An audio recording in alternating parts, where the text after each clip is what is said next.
Hello everybody, welcome back to my YouTube channel. I know I've ghosted this space for like 4 months, but I'm back now and that's what's exciting. Today I am going to be gisting you guys. This video is for gists, premium band and so forth. So if you like to gossip, stay tuned. If you do not like to gossip, that's fine too. I will be sharing a couple career tips, live lessons, and a lot of other things, along the line. Well, this is where you take a pause, grab a bottle of water, and if you're a new visitor, click the subscribe button and see you in a minute.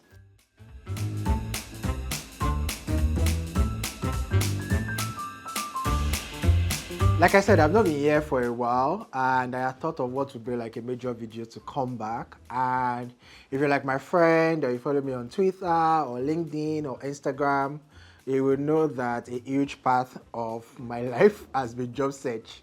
So I'd said that my first video back is just going to be about just what I've been up to over the last couple months. I would probably title this video 8 months of fun employment. Oh, that's long ago.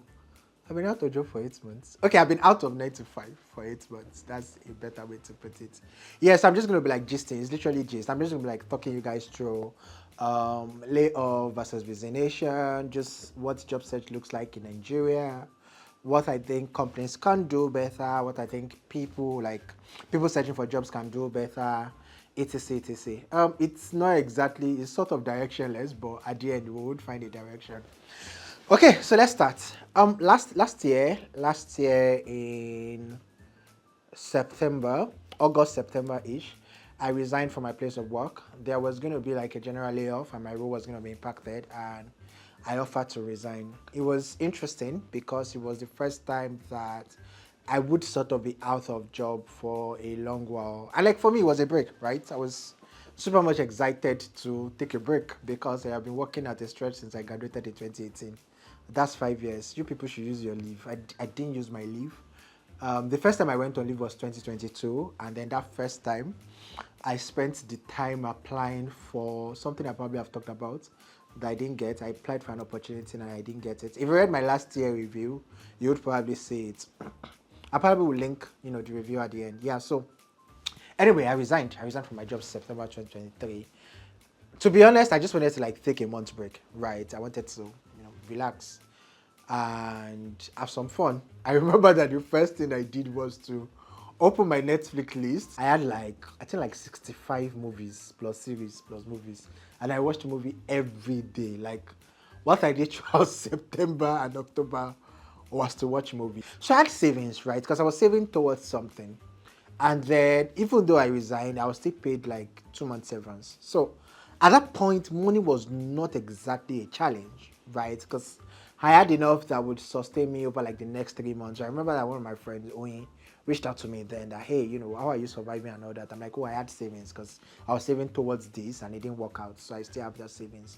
So because there was no urgency for me to want to earn money, I also didn't have that pressure to want to look for a job immediately because, to be honest, I was tired. 2023 was a very long year. If you read my year review, you would see that it was a really long year. Anyway, moving on. So that's what I did in September. In October, I sort of just reached out to a couple people to say, hey, another thing that happened, I didn't tell a lot of people that I left BCM because a lot of people still thought I was a BCM. Why? There was a conference in October, Moonshot by Tech Cabal, and I knew that I would be seeing a lot of people at Moonshot by Tech Cabal, and I was also doing PR. I still about like a PR structure relationship kind of thing with the conference. So I didn't want to answer questions at the conference. I didn't want people asking me questions. Hey, why did you leave? That kind of thing. So like it wasn't out anywhere. Only my closest friends knew, right, that left BCM. So around October ending, I started talking to a few people, especially after Moonshot. Moonshot was like 16 to 17 of October. Yes, I started talking to people. Hey, I'm looking for a lead HR role. Yada, yada, yada. So people started forwarding stuff to me. And that is where interesting things started, guys. So I have to just you. So first, a major company, I'm not going to mention their name, reached out to me and said they were looking for like an HR lead. It was a company I loved. I absolutely loved them. They are an orb. one of the biggest tech hub in Nigeria, and I had interviewed. I done the first round of interview, and everything was cool. They wanted me to interview with the head of HR, and I was just chilling.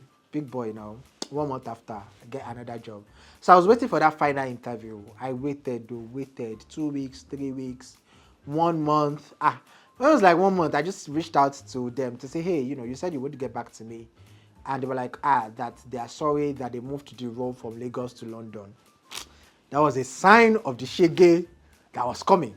I'm like, okay, now, no yawa. So I said, I wasn't, again, guys, remember that first, I was very happy that I was taking my first break, like the first 5 years, my first 5 career years. Second, I also had like savings, right? So I wasn't exactly feeling like I needed to earn, right? So I didn't have a lot of pressure, and that was like the biggest lesson for me. My brother used to tease me that the pressure that I used to like search for a job and like apply for a job this year, if I'd had that pressure since when I left my former job, I probably have gotten a job by now, right? So this was like November. See how we just breeze through October. So this is like November. So I was talking to a couple people, sent DM to some major names. I did like 1 or 2 interviews. There is one that I particularly have to tell you guys about. It's with a fintech in Nigeria. I'm trying not to not mention name of companies. If there is, I might mention names too, but this one I will not mention their name. So it was a top fintech in Nigeria. I had interviewed with, so they outsourced the role to someone else. They had interviewed me. Everything was chill. Everything was plump. They were the first person not to say no to like my salary expectation. So it was chill now. 2 rounds of interview, everything cool. Guess what, my people? That's how the CEO came back to say that because the former person in that role was a female, that he would prefer a female. I'm like, what the hell? Like, if you would prefer a female, why did you let me interview? Like, why did you take me through 2 rounds of interview? Anyway, so that was like November-ish, right? So December was very interesting. December, I got nominated for HR Talent Executive of the Year. Shout out to all of you that voted for me. God bless you. I won that. It was sort of major. Then Seller also ranked me as one of the top HR recruiters to work. Sorry, I said top HR recruiters. One of the top content creators is in Africa. I was the only HR on the category. Yeah, so that was also chill. I'm like, life is good. Let's say Q4, companies are trying to adjust financially, yawa.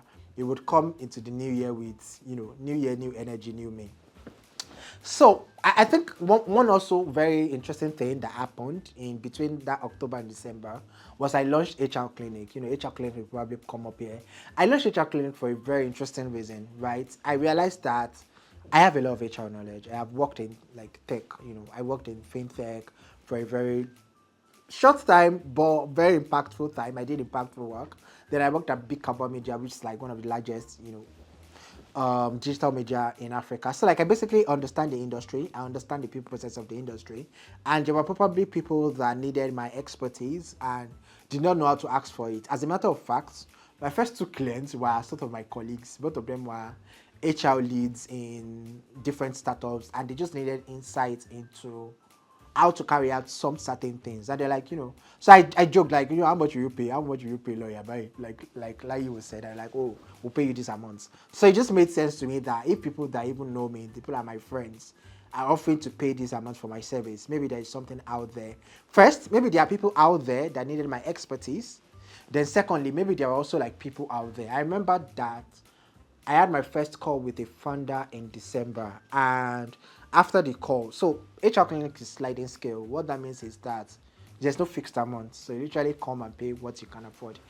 So there was this founder that paid me, should I say how much? Okay, so the box there was like $50, right? So he had paid $50, and like he just sent me another $50, and so I sent him a message say, hey, I don't use Nigerian network, but your money delivered twice. I was like, I know that it was not a mistake. That I just felt that $50 was too small for the knowledge that I shared with him, and I'm like, yeah, I'm the baddest HR ever. So that's why I launched HR Clinic, and I think that's one major thing that happened between October and December. Anyway, take this as end of part 1. So part 2. So coming into January, I'm like, do you know what? October to December, I was very passive, right? I did not chase opportunities. I was doing big boy, but new year now, let's chase. So I remember I made a tweet. I kind of, yeah, guys, I got my year review, right? So that stuff blew up, everywhere. People read it, people on Twitter. I think that one of the most impactful feedback that I got was when Mochivius read it and said it was a good writing. I'm like, I made it in life. If this is the only good thing that came out of this review, right? So people are on Twitter really nice, like very sweet people. People sent me DM. One minute they offered, one minute they shout out to you. I'm giving a public shout out. One minute they offered to review my CV. I'm just remember her name now. Yemisi still reached out to me. We talked about like business strategy, just structuring HR clinic. It was just a lot of people showing me kindness, and it just also shows you how genuinely people are kind, especially on the street of internet, right? So January was pretty good. I got a lot of referrals, did a couple of interviews. I feel like I should not rush through this. Okay, so I'm going to like run you through a couple outstanding interviews. So I interviewed with this company, right? I'm not sure if I want to share the details, but when I was done with the interview, I was so sure that they would not call me back. Okay, so let me share the details. It was an early morning interview, so I'd woken up early. I also like to take my bath before interviews because it's just the way I feel refreshed, right? But that morning, there was like kasala at home. There was issue with the landlord. We didn't have light. We didn't have water. Everything was just rogbodiyan. Like they were saying my language. So by the time it was time for the interview, my people, I just picked the nearest stop that was available, which was like a round neck. I just joined the interview, right? So the interview was going smoothly. I was giving it back to them. Everything was smooth. So towards the end of the interview, the person that is like the CHRO, like I know her, she didn't know me, but like I knew her because here is HR, I know people. So she now, I think they had asked her, there were like four people asking me different questions. So the last person was not like, hi, asked me a question. And then after I answered that question, I now said, oh, like I know you are friends with this person who was my mentor when I just started my career. She was like, oh, you're a friend with her? I'm like, yes. She's like, okay, so I can give you a feedback then. I'm like, yes, please go ahead, ma. Oh, but the way she lambasted me, when I was done, I was just so sure, and I was so sure that I was not going to get called back. More or less, it is that guys, please do not wear t-shirts, to do a virtual interview. Dress very well, as you would dress in a corporate space. I don't know why I shared that. I just felt like maybe it would be useful for someone. Anyway, so like I had pretty much interesting interviews in January. I think that the ones that stood out for me was I interviewed with BCG. BCG's interview was very exciting. It was exciting because it was my first time of interacting with like the big three. Um, yeah, so I had like two rounds of interviews, a case study, then an interview. Okay, no, it was only three rounds. So the last interview was like a case study plus an interview. I didn't get the role, and I think that it pained me a whole lot because I just felt like I had put in a lot of effort, right? If I'd gotten everything like the first round or the second round, it would have been cool. And then like the rejection message I got, I'll probably paste it here. It would probably come up here.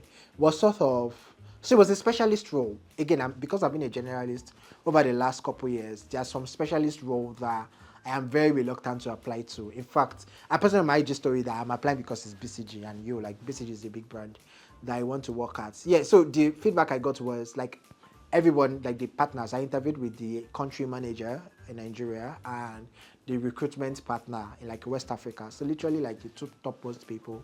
And they liked me, but they got someone whose role was sort of more aligned because it was a specialist role. Yeah, but that pained me. I did interview with companies that ghosted me, people. Hey, Nigerian companies don't do better. Why are you ghosting a superstar like me? I don't want to mention names, but companies ghosted. Hey, Jesus. Companies ghosted me. Oh. Hey, if I mention those companies, anyway, God the do. There are companies that ghosted me. There was a very huge hospitality brand that ghosted me. I did two rounds of interview with them. There is an hotel brand that ghosted me. I did two interviews with them. Like, I do not know why you should ghost someone. Maybe because in like my HR journey, I do not like to ghost candidates, right? So anyway, companies ghosted me. Um, I think that one big lesson that I learned though from some of my interviews was especially the kind of companies I was also interviewing with, because I was not just taking any kind of interview, guys. There are even roles that I don't even bother applying for, right? But I interviewed with solid brand in hospitality. It was my first time of interviewing with hospitality brands in FMCG, in finance. The company that I said that the CHRO blasted me is one top finance institution. I'm not going to mention their name, but yeah. I think that of all the rejection mails that like I've received so far, the one that sort of stand out for me is a fintech, one of the most, I think that the most popular or the second most popular fintech in Nigeria. I did like 4 rounds of interview with them, and like it was like my kind of company, right? If I through the rounds because of the rounds of interviews, and it's interesting. I remember that in between that interview, just one time I got a rejection mail, and like I was just seeing my friend Michael, who will probably watch this. He's also one of the reasons why I'm shooting this, and we were just talking, and it was like he was telling me about someone else that had been out of job for like a very long time, and I was like, oh, why don't people share their story? It was like there's no time, And like it was right, like there's no time because you're applying for jobs, you're writing new cover letters, you're sending LinkedIn DMs. When I so I don't know if you. We are shooting this video in May. Yeah, it will be out in 1 week before I sue my cinematographer. So there was a time in March that I did a very interesting video. I replicated someone's video. That video is a part of it is going to play. Hi, I'm Emmanuel Faith. A while ago, the company I was working with was going through a restructuring and my role was going to be impacted. That video got me a lot of tractions and like a lot of people sent me a DM. There were people that we even had like first conversations. But I mean, I learned my lesson last year. If you do not have an offer, you do not have an offer. And there were brands like sent me a DM, there are brands that took the conversation. But one major thing that I learned was there are people that like I had to send follow-up messages to say, hey, we had this conversation. I remember there was one company, it was even their CEO that reached out to me, right? And they had said, oh, let's have a call. And I think I wanted to like take a flight. And I was like, oh, when he lands. So when he landed, I followed up again. He should have ghosted me. I'm like, okay, no problem. Only for him to now reply my message like 6 weeks after and say they have gotten someone. Like, you can pretty much be polite. Especially if I'm not the one that reached out to you. If you're the one that reached out to me, like, you could have just said, hey, I know that I reached out to you for this role, but, I don't need you anymore because I got someone. You don't have to wait till 6 weeks. Anyway, so back to the gist, Gaga. I was sharing with my friend Michael, and Michael was like, people are not, like, talking about these things because like you're in the middle of applications, you're writing CV, cover letters, interviews, not knowing what you will get. And so it's pretty much hard to come and say, oh, this is what I'm going through, which is literally what I'm doing right now. But like, why am I doing this? One is that everybody go through things. And that's like literally one of the first lessons I learned last year. Because I feel like when I resigned last year, I was sort of in denial. Because like I've not searched for a job in like 5 years. Like I graduated 2018, started working in tax aid, moved to GE, moved to Carrywise, moved to Big Carbon Media. In between, I got like two or three of us that I declined. So I've always been in that position where I always have options. And so moving from a position where I have always had options to a position where I'm now searching for opportunities was a very weird scenario for me. But to be honest, like that's like the first lesson that this happens to people, that there's a general macroeconomic downtown, that a lot of people are competing. I remember that when I got a rejection mail from the fintech, that sent me a rejection mail, she was like, rejecting you just shows you how competitive, this role is. So a lot of people are competing for like that one opportunity. And sometimes, to be honest, you're not just good enough. And sometimes you're good enough and there's just someone better than you, or there's just someone more aligned than you are, or there's just someone who told their story better, or there's just someone who sounded more convincing. And because the people are making these decisions, right? And so the decision might be perfect or not. I remember one of my friends tweeted that when she interviews for a role and she does not get it, that she always go back to see the person that got it. And sometimes she realized that this person deserved to get it. And I think that I've done that for a role before. I applied for a role and I did like 3 interviews. They also ghosted me. But I went to check the person that got the role. And the person had a master's, right? The person had a master's from an Ivy League uni. I'm like, yeah, it makes sense for you to hire someone who has a master's from an Ivy League uni for this role. Although I'm not sure how much they were offered to the person anyway. But like, it just makes sense, right? So I think like that's like the first thing. Like, don't deny that this can happen to you because it happens to a lot of people. It happens to the biggest names that you know in the industry. There are people that I remember one of my friends, Piel is like one of the biggest when it comes to tech policy in the world. Not She literally just spoke at Oxford last week, right? She was at Oxford speaking last week, and like she was out of job for like 12 months. Like it didn't make sense to me because I mean, me, I even worked with, say, I even worked like fintech or like she worked with a global brand. She worked with TikTok. How can you work with TikTok 3 years, right? 2.5, 3 years, I can't remember, and be out of job for almost a year before you get your next role. But it just shows you that opportunities are really scarce. Like, yeah, opportunities look like they are banned, but when you look at the numbers of people competing for the opportunities, then because of my economics background, it's really scarce. So, for example, say let me pick a popular thing. For example, say there's a Mastercard scholarship, right? Mastercard is very popular, and they are going to give Nigerians 100 slots. 100 slots sounds like a lot, a lot of scholarship because an average school fees for like a UK, Edinburgh, Scotland, they're probably like 25, 30K USD, right? So if you multiply that by 100, that's like 3 million. I don't know my maths. But like that sounds like a lot of money and a lot of opportunities. But when you realize that for that 100 slots, like there are probably 50,000 people that will apply from Nigeria, then it shows you how scarce the opportunity is. So yeah, opportunities are banned, but the people that are chasing it, are also abandoned. So that's like the first lesson I learned. I think the second lesson like I've learned and I'm still learning is that like scenarios and situations can take away your job, but your career is your career. Like nobody can literally take away your career. And two things sort of reminded me of that. One was when I won the HR and Talent Recruiter of the Year. It was, I don't want to use the word ridiculous because that's a negative adjective. It was astounding for me because like I'd been out of job like 3 months before, and then the other people that were nominated are like people that work in reputable companies, and people felt that like I was deserving of that award. That was super, super humbling for me. That's one.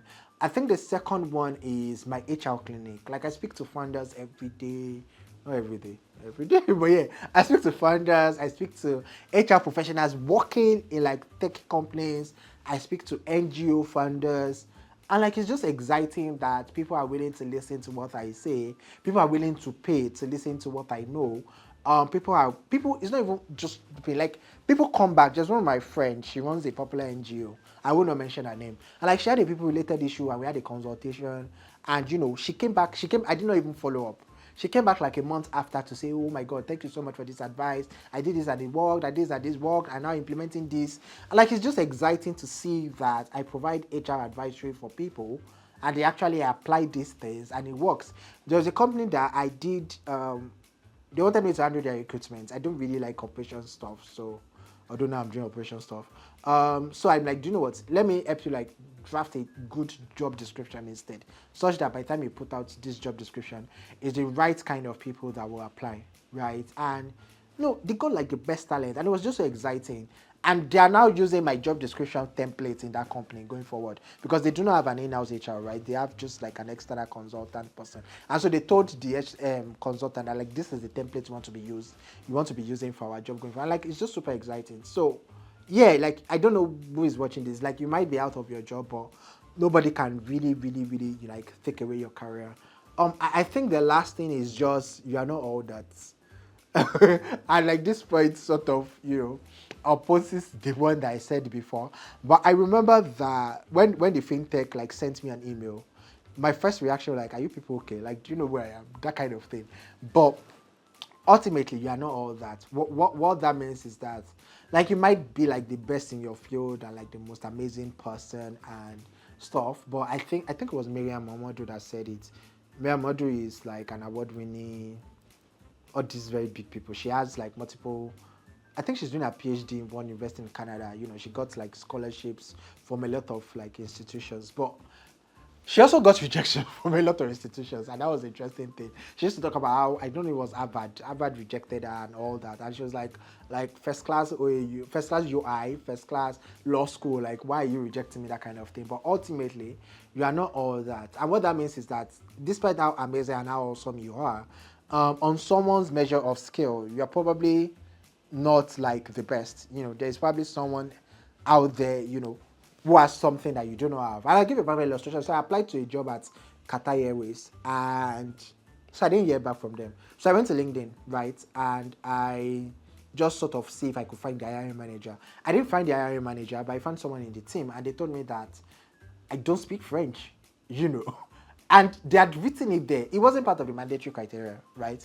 But they had written it there that, understanding, I think French or Portuguese would be an added advantage, right? And the person they hired could speak French. So no matter how amazing I am, right? The fact that I do not speak French fluently, I think that that's like one thing that the person they hired had over me. I think that one last thing is do not let job search consume you, right? I don't know how long this video I've been by. I'm ending up now. So because I was job searching, I did not have time to do a lot of other things that I could have done, right? I could have spent time.